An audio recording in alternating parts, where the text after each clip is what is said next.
Hey, what's going on everyone? Echo here, and today I'm going to be giving you a leveling guide. Today we're going to also be covering the Paladin. Now, I'm going to be going over some of the talent trees that you could choose from, some spell rotations that you should be keeping in mind, and some areas that would be great for you to level in. Now, thank you for listening to this intro. Let's get into my class leveling guide. And today we're going to be featuring the Paladin. So, what is the role of the Paladin? Well, it's a support class, really. And through my experiences playing as a Paladin, I played it as a DPS, and I've played it as a tank. Now, when I played it in DPS, I was actually in a raiding guild and went through BWL, so I have a little bit of an idea of what the DPS and stuff is like as a Ret Paladin. But the real role of the Paladin is a support, to enhance the team and to make them better. With the uses of seals to buff themselves and debuff their enemies, to use auras to buff the party with resistance to melee and prevent spell pushback and spell resistance in general. The most efficient healer in the late game. Also, they are really great dungeon tanks and outstanding DPS in PvP. But how do we get there? We're going to have to level. So these are going to be the positive sides of leveling a Paladin.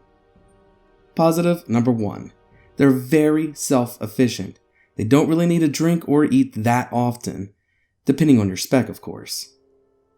They can fill any role in a dungeon, whether it be a tank, healer, or DPS, and they want you in that role, so that you can provide buffs and resurrections, and all those general things. They can wear mail and plate at level 40, which reduces melee damage and damage in general. And last but not least, you can get a free mount at level 40 and a awesome quest chain at level 60 to get your epic mount. It's not necessarily free, but it's a really good quest chain and it's a lot cheaper than having to actually buy your epic mount in Classic WoW. Okay, so now that we talked about the positives, what about the negatives? Now, you would think with all the self-efficiency and all that stuff, it would be just amazing to level. But it's very, very slow. Ungodly slow if you're doing it solo. Keep that in mind, this is basically a solo guide. So, being solo, there's really not a lot of damage that you're putting out. But you also don't die often. With your mini escapes like your bubble or your hand of justice, your freedom, there's so many ways to get you out of certain situations, but you just don't deal that much damage while leveling up. Also, you're basically auto-attacking, and this is point number 2.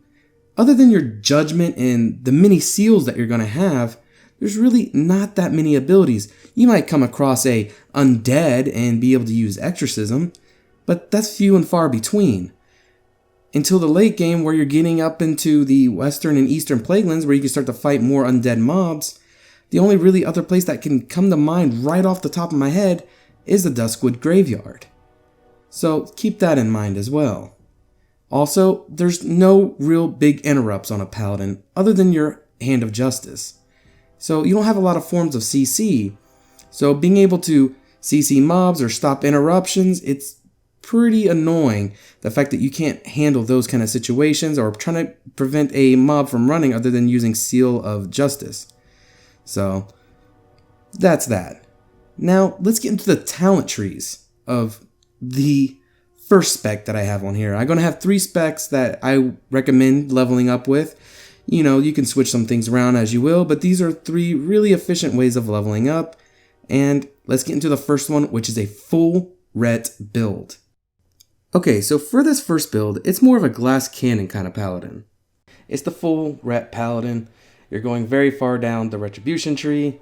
You do more damage, but you're going to have to heal yourself more, so in my opinion, you're going to have to drink a little bit more. However, this is the build I would recommend. So first we're going to go 5 points into Benediction, get that mana reduction on that judgment. The more judgment you could put out, the more damage you could do. Just that's how it works.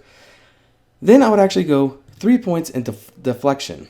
Now this will give you extra parry. And how parry works in Classic is if you parry and melee attack, you can gain something called parry haste, which will reduce the swing timer of your next attack, so you'll be able to put out more attacks per minute. Now, then after that, I would get the improved judgment, reduce it by 2 seconds. So like I said, being able to put out more judgments, more damage. Then we're going to go down here, get Seal of Command. At this point, you're level 20. No real good reason to have to get Pursuit of Justice just yet. I would get that at level 40, be able to get on that mount. I know probably early game you might want to put it, but it's up to you. Or if you want to, you can actually go 2 points in Pursuit of Justice and then go for your Conviction. And then I would recommend getting Eye for an Eye. You get 2 points into this. I'd really recommend getting this ability because you don't have an interrupt. So if you don't have an interrupt, the spells are going to get through. And if they crit on you, at least you can do some damage back. So really helpful for leveling, especially versus all the casters out there. Then I would go for the two-handed weapon specialization. Get that because that's not that much of a difference. You can keep your Retribution aura on, and you would still just do a decent amount of damage. That extra 10% is not that much right off the bat. But now you would want to get it right after you get your two-handed specialization. Then I would go back, get Deflection, have that 4%, which will finally open Vengeance. You get Vengeance. Now after you critical strike, you get an extra 15% bonus on physical and holy damage. Holy damage cannot be resisted, and people don't have resistance to holy, so it's really good for damage. Then I would go over to improve Devotion aura in the protection tree, or if you want, you can go to Redoubt if you're planning on tanking at all. If you want to be able to off tank here and there, then you can go for the Redoubt. Next, I would go for the Precision. Get that 3% chance to hit. The more hits you get, the more damage you're going to do. Simple as that. Then you come over to the Holy Tree. You would want to get 5 points into Divine Strength. Get that Strength increased by 10%. Get that Divine Intellect. Same thing, but for the Intellect, having a more open mana pool will make you be able to do more attacks, which leads into more damage. Then you get your Consecration. Now you have 2 points left. Alright, so you can also get Divine Guardian, which will reduce your Blessing of Protection and your freedom, so you can get yourself out and escape more. You can also put 2 points to Seal Crusader, finish that Deflection. But what I really recommend is getting that 2 points on Lay on Hands, which, wow. I mean, that just to have the reduction for 20 minutes plus the bonus armor. Bonus armor is good and all, but it's that reduction by 20 minutes. And this is a long cooldown. Having that 20-minute reduction, you get to use it more often. In case of those oh crap moments, those oh crap moments happen more often than you think in vanilla and classic. So that would be really, really helpful. But this is the very first spec. I would recommend for someone that just wants to be sort of more of a glass cannon. You could do a lot of damage, but you also take a lot because you're using a giant two-hander. But for the next one, you're still going to be using a two-hander, except you're going to be a little bit more defensive. And let's talk about that spec. Okay, so for this second spec, it's going to be a little bit more defensive, but it's the Reckoning spec. Now, it's going to be a little controversial on this spec because you can't sit crit Reckoning. But even that being said, it's still going to be a great spec to level up with. If you do get Critical Strike, you're going to be able to get extra attacks. But let's go through this spec together. So first, what I would do, I would get Improved Devotion Aura. Then I would drop down to your Precision. Always try to get that hit. Like I said, the more you hit, the more damage you're going to do. So you would go for that. Then I would get your 2 points in the Toughness. Then drop down. Go to Blessing of Kings. Now, you could go with Anticipation, but that's if you're going to be doing some off-tanking. In this case, let's say I'm not, since I'm going to try to stay solo. Then I will put my 4 points into Toughness. Now, this opens. I would grab the Improved Hammer of Justice, having that cooldown by 15 seconds is a pretty big deal. Then I would go back up, finish that last point there. Now you have 1 point to mess with before going down. You can put that point in Anticipation, or improved righteous fury. In case of emergency, I like to be able to heal myself, so I'm actually going to be going with the improved concentration aura. If I have to heal myself, I'd rather be able to do it uninterrupted as much as possible. And that's going to open up the Reckoning. Get 5 points into Reckoning, which gives me a 100% chance to gain an extra attack after being a victim of a critical strike. Then go over to the Benediction in the Retribution tree. Get that mana reduction from Judgment. So put 5 points there. And this time I'm going to be putting 5 points into Deflection. 1 point into Seal of Command. 5 points either into Conviction, or, like I said before, you can start with the Pursuit of Justice. In this case, I'm going to be going with the Conviction. Then put the 2 points inside Pursuit of Justice for that extra movement speed. 2 points for Eye for an Eye for that chance to do damage back. 3 points of my specialization and Sanctuary Aura. Once again, I have 2 extra points. Do with them with what you will. You might want to put them in Divine Strength, Divine Intellect. This one's really up to you. I'm not even going to try to throw an extra suggestion, but as a little caveat, I would just put it here. And the Improved Judgment. This is the second spec I would recommend. It is the Reckoning spec. As I said, it's not going to be as strong as it is on private servers because you can't sit proc Reckoning. That being said, though, this is the second spec. The third spec is the spec I'm currently leveling up as, and I'm really enjoying it and loving it, and we're going to be actually doing the Prot spec. Okay, so for this spec, it's actually one of my favorite specs of all time. It's the Protection Tree Paladin, and let's see what points we're going to have to be putting in order to achieve this goal. First, we're going to start off by getting Divine Intellect, which is going to put 5 points in that, increasing our intellect by 10. Getting Improved Seal of the Righteousness. Get that 15% extra damage on your Seal of Righteousness, so every single time you hit, you're going to be doing more holy damage. Pair that up with Consecrate for the AoE. I know I said this is protection, but we're going to have to start off in holy. So next we're going to be moving over to the Protection Tree, getting Redoubt, getting that 30% extra block after being hit by a critical strike. 3 points of precision, more you hit. We covered this, guys. We covered this. 2 points in the Toughness. Move down to the Shield Specialization, get 3 points into that. Blessing of Kings.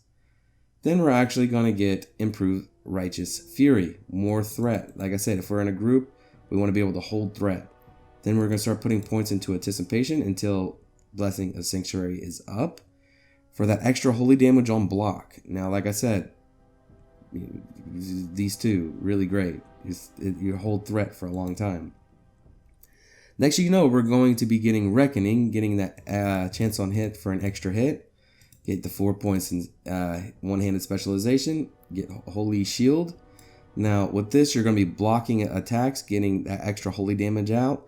Like I said, blocking attacks is just amazing for a Paladin, especially the Protection Paladin. Then we're going to finish it off by getting the final point in the one-handed specialization and finishing up Anticipation and Toughness. You're going to have 3 points left. What I recommend then is actually to go to the Retribution tree and get Benediction for the reduced cost of Judgment. Now, this build can do a lot of amazing things, and we're going to talk about the rotations right now for all 3 specs. So let's get into that. Okay, so for all 3 specs, it's going to start off somewhat the same, and then some variants are going to happen in between. But you're going to be starting off Judging the Crusader for extra holy damage, and then doing Seal of the Righteousness. Now, that's going to go all the way up till level 20, which is some things are going to start to change. At level 20, you're going to be switching up the Seal of Righteousness for the Seal of Command for the first 2 specs, but you're going to keep Seal of the Righteousness all the way to level 60 with the 3rd spec. Now, this is where some of the things change. At level 30, you're going to be switching over from Judging Crusader into Judging Light. for that extra heal when you attack. And then at level 38, you're going to be switching over to Judging Wisdom. Now, that's going to be the same thing for the tank spec, but like I said, you want to keep Seal of the Righteousness. Now let's talk about some of the buffs you should be using. Now, up to level 14, you're going to be using Blessing of Might. At level 14, you're going to be switching over the Blessing of Wisdom, and you're going to keep Blessing of Wisdom for the entirety for the spec 1 and 2 for the Retribution and the Reckoning spec. When you get to level 46 with my current spec and the way you went with the talents that I went with, at level 46, you're going to be switching up your Blessing of Wisdom for Blessing of Sanctuary. So that's just a few of the rotations for all 3 specs. I can come out with more advanced guide, but like I said, this is just for leveling. And of course, if things get out of hand, you can always Judge Wisdom and then use Seal of Wisdom for that extra mana, and same thing for the light. So now that we got rotations out of the way, let's talk about some zones that I would recommend leveling in as a Paladin.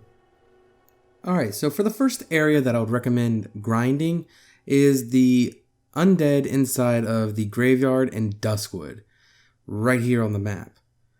Then, after that, I would recommend grinding that until you're about ready to start going into Desolace. Once you're in Desolace, you can go to the point up here in the north, which you can kill satyrs, and down south to kill the skeletons that warriors would normally be doing for their quest line. And you can also check out my previous guide, because when you're in your 50s, that would be a great place to start grinding. And they're demons, so you can use exorcism in all 3 of these places. So that's it, guys. This is my guide. I hope you learned something. I hope you enjoyed the video. Make sure to keep me followed, subscribed, follow me on Twitch at twitch.tv/EchoTGS. Check the description for all my social media. I can't wait to do another one of these. I saw a lot of support on my last video. Thank you guys very much for watching. You guys have a wonderful day. Peace.